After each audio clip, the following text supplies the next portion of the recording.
क्योंकि नरेंद्र मोदी की खासियत है और ये इवेंट मैनेजमेंट है, इसमें कोई दो राय नहीं है। अब ये बात पब्लिक में है कि जब विदेश जाते हैं तो उसके पहले 15-20 दिन पहले, 1 महीने पहले से वहां पर उनकी एक टीम जाती है। वो टीम जाके एक तरीके से इवेंट को ऑर्गेनाइज करती है और उसका बहुत ही भव्य स्वरूप देने की कोशिश करती है।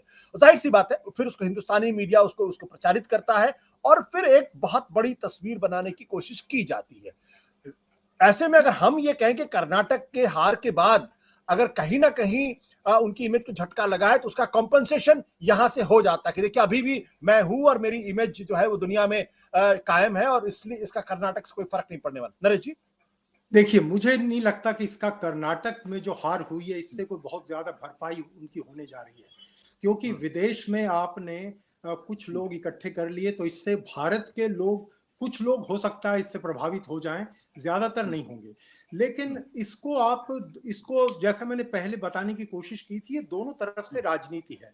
जैसा आपने कहा कि नरेंद्र मोदी की तरफ से या भारत सरकार की तरफ से 15-20 दिन पहले ही लोग जाते हैं उसकी तैयारी के लिए। तैयारी तो और पहले, महीनों पहले शुरू हो जाती है, और बहुत सारे जो इनके जो पार्टी के लोग हैं वो और ज्यादा परिश्रम से तैयारी करते हैं।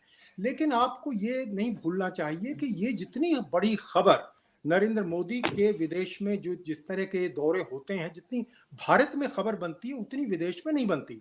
आज की बात देख लीजिए, ऑस्ट्रेलिया में ये कोई बड़ी, सबसे बड़ी खबर वहां नहीं थी। सबसे बड़ी खबर आज ऑस्ट्रेलिया की मीडिया के सामने रोल्फ हैरिस की मौत, जो कि एक पीडोफाइल, जो बच्चों के साथ दुष्कर्म के मामले में कई बार दोषी पाए गए, बहुत सारे जो घातक मामलों में, तो वो बड़ी खबर थी। नरेंद्र मोदी की का उन्होंने रिपोर्ट तो किया है, और रिपोर्ट इसलिए किया कि वहां कोई 20,000 लोग जमा हुए, वो भी भारतीय समुदाय के ही लोग थे। उसमें ऑस्ट्रेलियन मूल के लोग तो बहुत कम थे। जो सरकार से जुड़े हुए लोग होंगे वही होंगे, या जो लोग ऑस्ट्रेलियन लोगों के साथ जिनका, जो उनके स्पाउसेस वगैरह हैं, जो उनसे ब्याहे हैं, या उनके और रिश्तेदार लोग हैं, वो आए होंगे। उस तरह कोई उनमें नरेंद्र मोदी के वहां इस फंक्शन में बहुत ज्यादा उत्साह मूल ऑस्ट्रेलियन लोगों का नहीं था।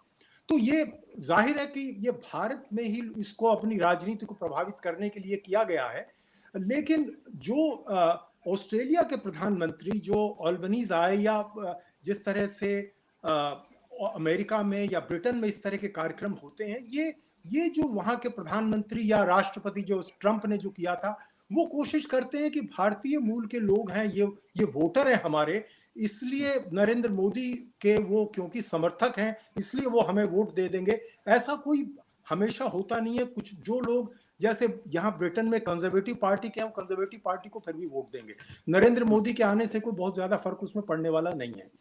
तो ये जो बात है कि इससे कोई भारत यहाँ कोई बहुत ज्यादा फर्क पड़ जाएगा, मुझे नहीं लगता, क्योंकि कितने लोग ऑस्ट्रेलिया में भारत के प्रधानमंत्री ने एक बड़ी जनसभा कर दी, इससे नरेंद्र मोदी के जो समर्थक नहीं है वो फिर क्या इससे समर्थक बन जाएंगे, मुझे इसमें संदेह है। क्योंकि जो समर्थक हैं वो तो पहले हैं, वो बाद में भी रहेंगे। दूसरी बात यह है, जो स्मिता ने जिसकी तरफ इशारा किया था, जो डायस्पोरा है, वो असल में सिर्फ नरेंद्र मोदी को सुनने नहीं गया था, वो सुनने गया था भारत के प्रधानमंत्री को।